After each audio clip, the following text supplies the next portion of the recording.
E a Vale, no dia 12 de fevereiro, liberou aí seu resultado do quarto trimestre de 2025 e com isso nós conseguimos aí comparar 2025 com 2024 e ver, né, a empresa produziu mais minério e vendeu mais minério ou não, teve lucro, teve prejuízo, né, gerou mais caixa, gerou menos caixa, como está o caixa dela, como está a dívida dela. Tudo isso a gente vai ver nesse vídeo, né, no mesmo estilo que foi aí para a Raízen. E como de costume, nós vamos seguir aí olhando a produção e vendas e depois seguir para as demonstrações contábeis. Então vamos lá. E no relatório de produção e vendas, ela traz essa informação aí para a gente. E vejam que em 2024 produziu aí 327 milhões de toneladas e fechou 2025 produzindo 336 milhões de toneladas de minério de ferro, né? Um crescimento aí de 2,6%, porcaria nenhuma quase, ficou aí em linha, né? Ela teve um crescimento mesmo aí em cobre e em níquel, que foi na casa dos 10%, mas a quantidade disso é ínfima comparado à quantidade de minério de ferro, né? Então aí o grande da Vale mesmo aí é minério de ferro. Então com isso a gente viu aí que a produção, ela produziu um pouco, mas quase nada, tá? Em relação a vendas, o que aconteceu com a Vale de um ano para o outro, né? A mesma coisa. Ela vendeu um pouco mais, mas também quase nada. Ela vendeu 2,5% a mais. Eu tenho em mente aí, já tem vídeo aí da CSN, que a gente viu que ela, no caso, tem a capacidade produtiva de 43, 42 milhões de toneladas. A Vale tem 314 de venda e 336 milhões em produção. Então aí já dá uma noção para vocês de como é o tamanho de uma empresa em relação a outra. Mas a Vale é tão grande que, mesmo milhões de toneladas, né, acabam gerando aí apenas 2,5% de aumento nas suas vendas. Traz aqui do cobre, que cresceu 12% e níquel 11%, mas novamente é ínfimo em comparação ao minério de ferro, tá? Ela traz uma informação aqui para o preço também que é bom para a gente. Veja que o preço do minério de ferro caiu apenas 4%. No vídeo da CSN também trouxe para vocês que o preço do minério de ferro está ficando ali na casa dos $100 por tonelada, está lateralizando ali já tem um bom tempo. O cobre acabou subindo um pouco e o níquel caiu um pouco também. Com isso a gente finaliza aí as informações sobre a produção e vendas da Vale. Vamos dar uma olhada agora, né, na demonstração de resultado, para ver se ela teve um lucro ou prejuízo. E o resultado da Vale, né, olhando a demonstração de resultado, o que a gente vê aqui? O lucro bruto ficou a mesma coisa. Ela conseguiu ter um pequeno crescimento aqui da receita, quase nada, mas o custo dos produtos vendidos ali acompanhou e manteve o lucro bruto ali na casa dos 74 bilhões. As despesas com vendas e administrativas ficaram em linha, vejam que são despesas muito baixas em comparação a esse lucro bruto, tá? Isso é muito bom para a Vale. O que aconteceu aqui? O teste de impairment, no caso aqui, ou teste de redução ao valor recuperável, ferrou com o resultado aqui. No caso, ficou 33 bilhões de lucro operacional aqui, em vez de 57, se comparado ao ano anterior, que não teve esse teste. E o que é isso para vocês? Para não entrar muito em termos contábeis aqui, eu vou tentar explicar de uma forma mais simples que eu consigo para vocês, tá? Basicamente, é um teste que ela vai fazer no imobilizado dela, e ela vai ver se o valor contábil, no caso o valor que está lá no imobilizado, que a gente vê lá no balanço patrimonial dela, está maior ou igual ao valor recuperável. Se no caso o valor recuperável estiver menor do que esse valor contábil, ela é obrigada a registrar essa perda por desvalorização. Então, basicamente, foi isso. É um ajuste contábil que ela tem que fazer, por base em uma norma contábil.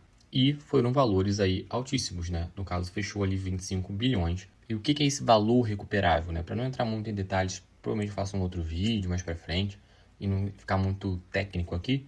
O valor recuperável pode ser o valor em uso, o valor líquido de venda.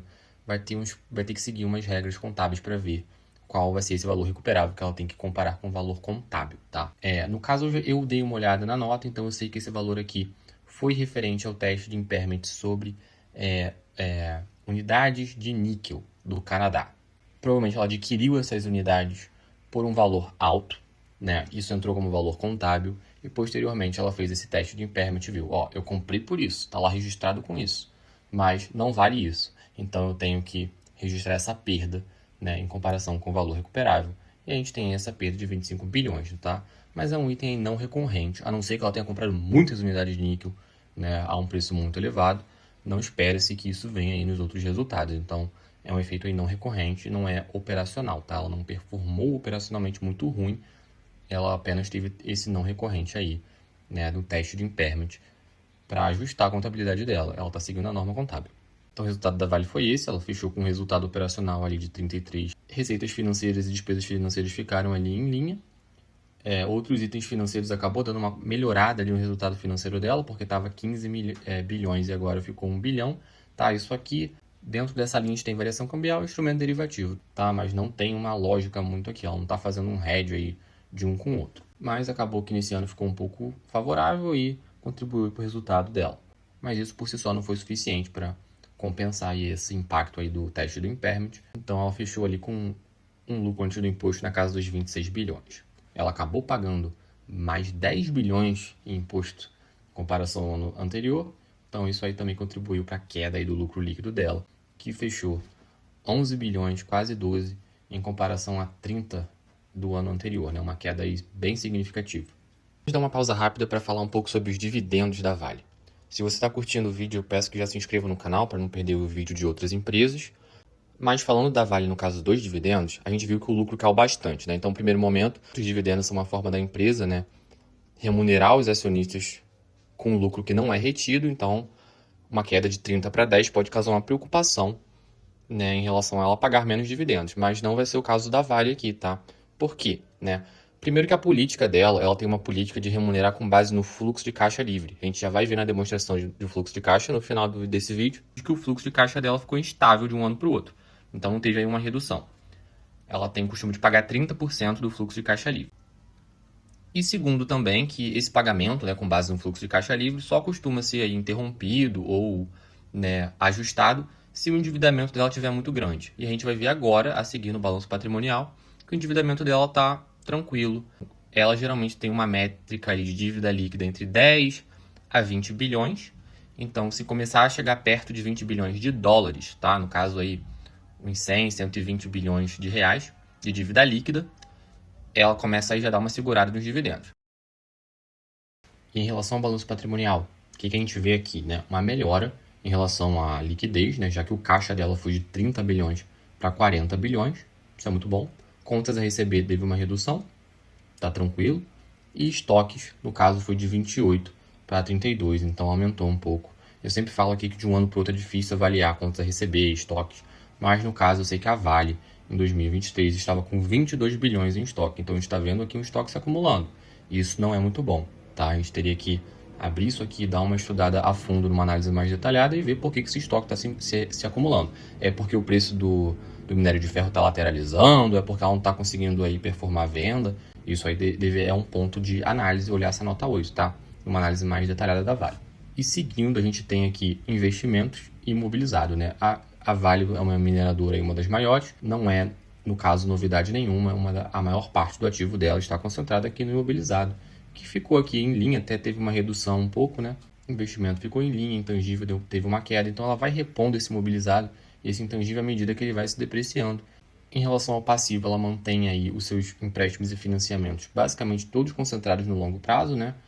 No caso aqui 96 bilhões, né? Em comparação a 85 do ano passado, então teve um crescimento aí relevante de 11 bilhões, mas no curto prazo aí também teve uma queda de 6 para 2, então meio que ficou, né, uma questão de curto prazo, longo prazo, né? Arrendamentos aqui está baixíssimo, ela tem provisões aqui na casa dos 30 bilhões, que são os outros valores relevantes aqui do não circulante, mas esses são os valores assim mais importantes do balanço patrimonial da parte do passivo. Um endividamento aí de 96 bilhões, quase 100 bilhões, se considerar o curto prazo também, para um caixa de 40, ela tem aí 40% desse endividamento. O problema é que, se a gente comparar com um lucro de 11 bilhões que foi, é um endividamento aí um pouco alto. O problema é que no ano passado ela lucrou ali 30 bilhões, então se comparar, se a gente tiver como base o lucro de 2024, é um endividamento confortável. Se a gente tiver como base o lucro agora, com o efeito do impairment, é um endividamento um pouco aí apertado, né? Mas não dá para dizer que está um endividamento ruim, porque a Vale aí tem 40 bilhões em caixa e o lucro a gente viu que foi marcado aí por não recorrentes. Então espera-se que ela consiga ajustar esse endividamento, mas seria interessante ficar de olho então balanço patrimonial, endividamento e estoque.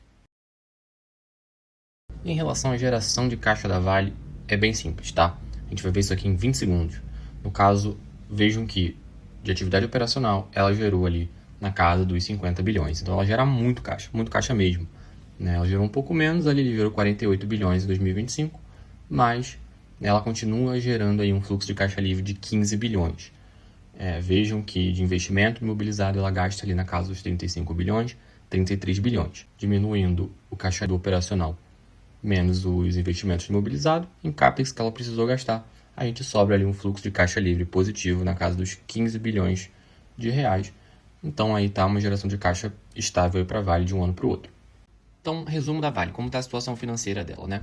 Produção e vendas cresceu quase nada, ficou em linha com o ano anterior, a gente viu ali cresceu muito pouco, na casa dos 3%. O lucro caiu bastante, né? Foi de 30 para 11 bilhões, mas a gente viu que foi devido ao teste de impairment. É operacional, mas não é uma coisa recorrente. Espera-se que nos próximos anos ela continue aí lucrando bastante e gerando muito caixa. A gente viu que ela continua gerando aí um fluxo de caixa livre estável de um ano para o outro, o que não compromete os dividendos dela. E considerando que esse último ano o lucro foi impactado por um não recorrente, a gente vê que a Vale continua numa posição confortável de endividamento. E um ponto importante para a gente ficar atento para os próximos anos é a questão do estoque que está se acumulando. Para o vídeo de hoje é isso, espero que vocês tenham gostado. Se curtiram, peço que se inscrevam no canal, que aí não perde nenhuma análise das próximas empresas. Muito obrigado por assistirem, vejo vocês no próximo vídeo.